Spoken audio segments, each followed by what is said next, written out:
বিসমিল্লাহির রহমানির রহিম। সামরিক সচিব, সচিব জনবিভাগ, প্রেস সচিব, সহকারী সামরিক সচিব, উপস্থিত বঙ্গভবনের সকল কর্মকর্তা কর্মচারীবৃন্দ, আজকের এই বিশেষ দরবারে আপনাদের সকলের উপস্থিতি আমার জন্য অত্যন্ত আনন্দ ও সম্মানের। আপনারা সবাই জানেন যে আমি মাত্র কয়েকদিন আগে শপথ গ্রহণ করে রাষ্ট্রপতির দায়িত্ব গ্রহণ করেছি এবং বঙ্গভবনে এসেছি। যেদিন আমার নির্বাচন হয় সেই নির্বাচনের দিনই আমি কিন্তু 3টে পদত্যাগপত্র পেশ করে এসেছি আমাদের প্রধানমন্ত্রী ও স্পিকারের কাছে। একটি হচ্ছে যে আমি যে মন্ত্রী ছিলাম সেই মন্ত্রিত্ব থেকে আমি পদত্যাগ করেছি, আমি যে সংসদ সদস্য ছিলাম সেখান থেকে পদত্যাগ করেছি, স্পিকারের কাছে পদত্যাগপত্র দিয়েছি। আর আমি যে মহাসচিব ছিলাম বাংলাদেশ জাতীয়তাবাদী দলের এবং তার সদস্য পদ থেকে আমার পদত্যাগপত্র দিয়েছি আমি চেয়ারম্যান জনাব তারেক রহমানের কাছে।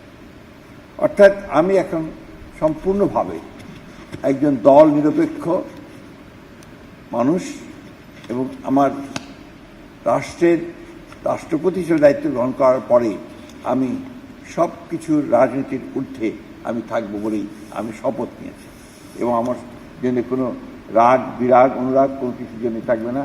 আমার সামনে একটাই মূল উদ্দেশ্য, লক্ষ্য, সেটা হচ্ছে আমার দেশ, আমার রাষ্ট্র, আমার জনগণ। আপনারা জানেন যে আমি দীর্ঘ রাজনৈতিক একটা সময় পার করেছি, দীর্ঘ। সেই সময়গুলোতে আমি একদম মাটির মানুষের সঙ্গে থেকে আমি কাজ করেছি। আপনারা এই জানেন যে আমরা দীর্ঘ সংগ্রামের মধ্যে দিয়ে আমরা এক গণতান্ত্রিক পরিবেশে এসে উপস্থিত হয়েছি।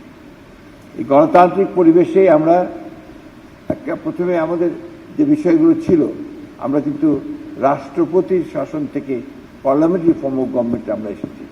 তো এখানে আমাদের দেশে এখন পার্লামেন্ট হচ্ছে আমাদের প্রধান, আমাদের মূল লক্ষ্য, যে মূল কেন্দ্র, যেটাকে কেন্দ্র করে আমাদের দেশের সকল কর্মকাণ্ড পরিচালিত হয়।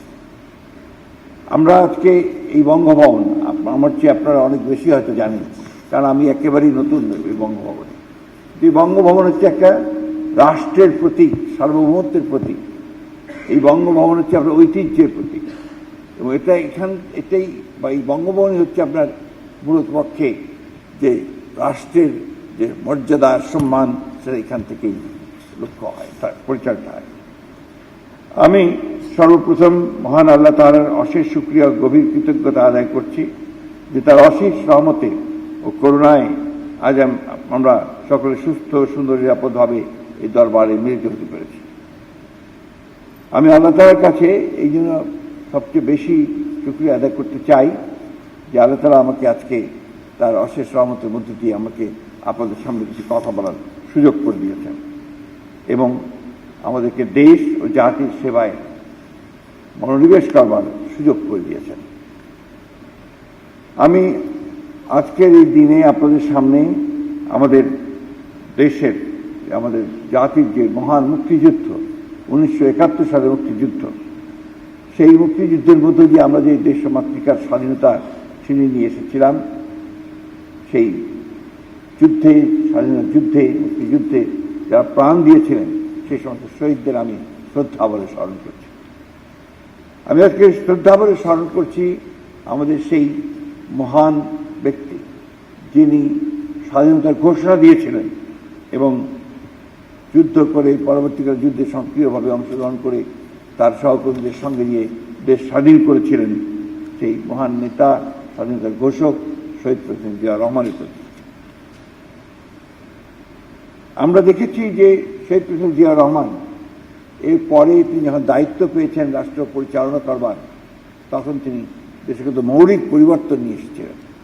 তার আগে যে একদলীয় শাসন ব্যবস্থা বাকশাল ছিল, সেখান থেকে তিনি বহুদলীয় শাসন ব্যবস্থা নিয়ে এসেছেন এবং আমরা দেখেছি যে একটা বিধ্বস্ত অর্থনীতিকে তিনি তার মেধা, দক্ষতা, যোগ্যতা দিয়ে জনগণকে সঙ্গে নিয়ে অতি অল্প সময়ের মধ্যে তিনি দেশটিকে আবার ওপরের দিকে টেনে নিয়েছেন এবং যেটাকে বটমলেস বাস্কেট বলা হতো, সেটাকে আবার একটা সম্ভাবনাময় দেশ হিসেবে তিনি তৈরি করার কাজ শুরু করেছিলেন। আমরা দেখেছি যে আমরা আমাদের গণতন্ত্রের পুনরুদ্ধারের আন্দোলনে আমাদের সাবেক প্রধানমন্ত্রী দেশনেত্রী বেগম খালেদা জিয়া তার মৃত্যুর আগ পর্যন্ত তিনি কীভাবে সাহসের সঙ্গে নেতৃত্ব, দীর্ঘ ত্যাগ ও সংগ্রামের একটা রাজনৈতিক জীবনের মধ্য দিয়ে তিনি জাতির প্রতি তার যে অবদান সেটা তিনি রেখেছেন। আমরা আজকে গভীর শ্রদ্ধার সঙ্গে আমি তাকে স্মরণ করছি। বঙ্গভবনের ইতিহাস সম্পর্কে আমি আপনাদেরকে বলতে চাই না, কারণ আপনারা অনেক বেশি আমার চেয়ে জানেন। আপনারা জানেন যে এটা 1980 সালে দিলখুশ শাহ গার্ডেন হাউস বলা হতো এটাকে, এবং পরে 1905 সালে যখন বঙ্গভঙ্গ হয় তখন আপনার এখানে গভর্নরের কার্যালয় বাসভবন হিসাবে গভর্নমেন্ট হাউস নামে পরিচিত ছিল। 1947 থেকে 71 সাল পর্যন্ত এটা ছিল পূর্ব পাকিস্তানের গভর্নরের বাসভবন। 1971 সাল থেকে এটি গণপ্রজাতন্ত্রী বাংলাদেশের রাষ্ট্রপতির সরকারি বাসভবন হিসেবে ব্যবহৃত হয়ে এসেছে। এখানে অতীতে যারা এসেছেন এই বঙ্গভবনের রাষ্ট্রপতির দায়িত্ব পালন করেছেন তারা আমার চাইতেই অনেক অভিজ্ঞ মানুষ ছিলেন। আমি তাদেরকেও শ্রদ্ধার সঙ্গে আজকে মনে করছি এবং তাদের অবদানের কথা আমি সেইভাবে স্বীকার করছি।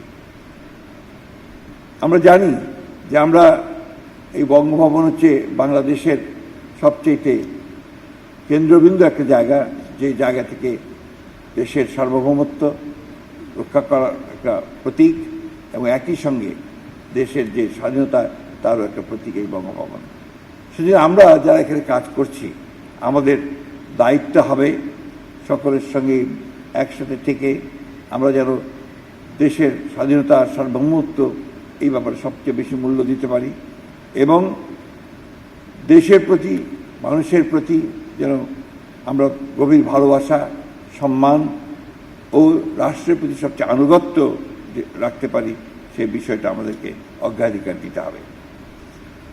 সকল কাজে নিষ্ঠা, আন্তরিকতা, পেশাদারিত্বের সাথে নিজ নিজ দায়িত্ব পালন করতে হবে এবং যে কোনো পরিস্থিতিতে সততার সর্বোচ্চ মান বজায় রেখে জন আস্থা অর্জন করতে হবে।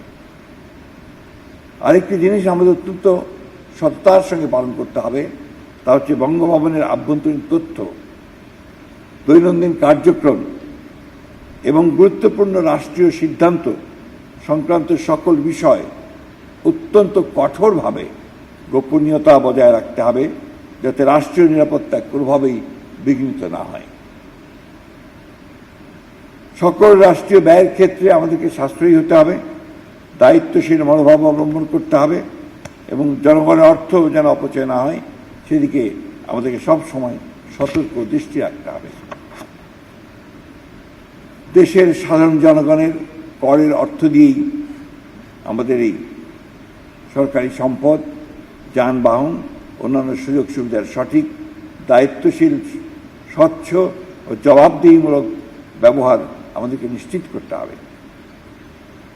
আমরা আমাদের নিজ নিজ জীবনের ধর্মীয় বিধান যথাযথভাবে পালন করব এবং নিয়মিত নৈতিক মূল্যবোধ চর্চার মাধ্যমে সুন্দর চরিত্র গঠনে সচেষ্ট থাকব, যা একজন রাষ্ট্রীয় কর্মকর্তার জন্য অত্যন্ত গুরুত্বপূর্ণ।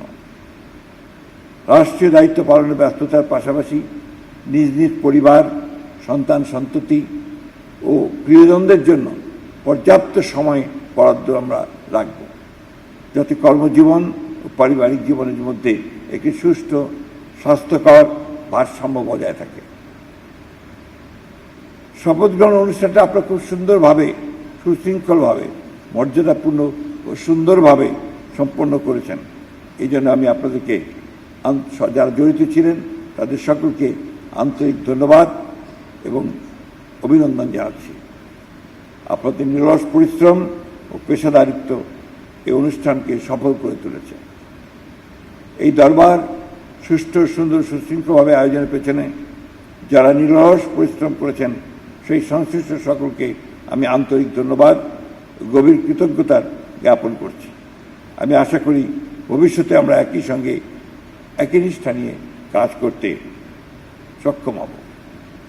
আমি আজকে বেশি আলোচনা করতে চাই না, শুধু এটুকু আপনাদের বলতে চাই যে আমরা এখানে একটা ফ্যামিলির মতো কাজ করব, সবাই একসাথে একযোগে। আমাদের লক্ষ্য একটাই, সেটা হচ্ছে আমাদের রাষ্ট্রকে মর্যাদার সঙ্গে উপরে তুলে ধরা এবং সেটাই হবে আমাদের প্রধান লক্ষ্য। আমরা সুযোগ আরও পাবো, আমরা সেই সময় পারস্পরিক মত বিনিময় করব, কথা বলবো, এবং সেটা আমরা অবশ্যই ঘন ঘন করার চেষ্টা করব, যাতে করে আমরা আমাদের সমস্যাগুলো যেটুকু থাকে সেটা আমরা সমাধান করতে পারি। আপনাদের সকলকে আবার আন্তরিক ধন্যবাদ ও আবারও অভিনন্দন জানাচ্ছি যে আপনারা অত্যন্ত সফলতার সঙ্গে শপথ অনুষ্ঠান করেছেন এবং আজকের এই অনুষ্ঠানটাও করছেন। ধন্যবাদ আপনাদের। আসসালামু আলাইকুম।